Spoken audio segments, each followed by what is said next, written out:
Hey, everybody. Stephen here, back with another food for thought idea.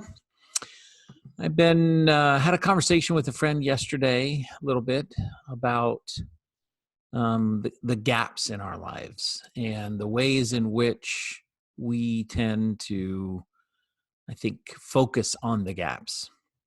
And this is a concept that I have thought about for a while and had certainly a number of different uh, ideas about directions related to it.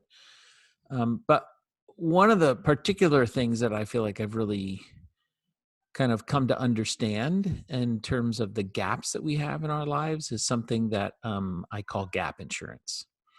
And this is an idea that I use a lot when I'm teaching kind of up and coming ministerial students, or when I'm giving guidance to um, people that are involved in things like pastoral care work, like visiting people in the hospitals, or those that are ill, even dealing with people that may have be in the midst of grief of some kind from a loss that they've experienced.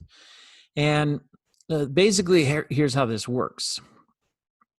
We do the best that we can. We give our very best to life, to circumstances, to what we're trying to do, but recognizing that none of us are perfect. I'm not ever going to get it exactly right. But that what I do is I trust spirit in my life to be my gap insurance, to be the presence that helps to fill in my gaps, if you will. One of the places I used to do teach this a lot is in the realm of preaching. When you're the regular person who's delivering a sermon to a faith community every week, some weeks you have more time to write than others, and it's not that you neglect that or you put it off, but there are just some times where life throws curveballs at you that you don't have any way of getting around, and so you just have to deal with it. And then that takes away from the amount of time that you might like to be able to spend preparing for this sermon that you want to be able to deliver.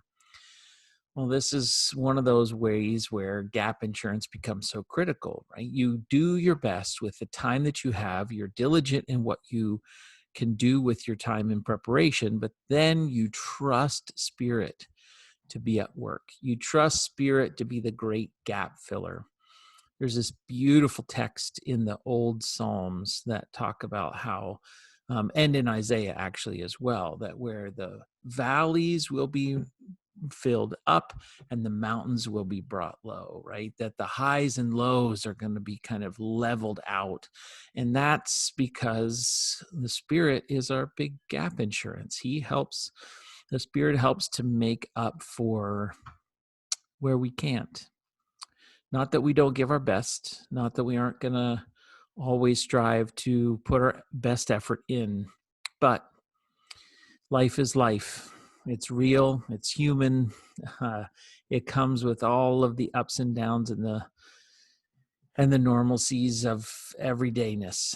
And even in this time of extraordinary circumstances that we find ourselves, it can maybe feel like the gaps are bigger than normal. This is just unprecedented time for us in this middle of this pandemic. And right now, maybe you feel like you've got bigger gaps than ever.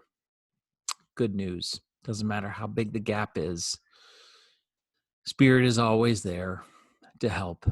Spirit is always there to give us the guidance that we need, to be the gap insurance that helps to fill in our lack and make sure that are going to be able to be what we need to be when and where we need to be it.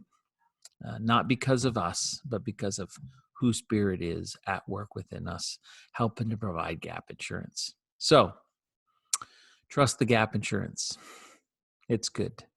It's helpful. And I hope you have a great day. Be well.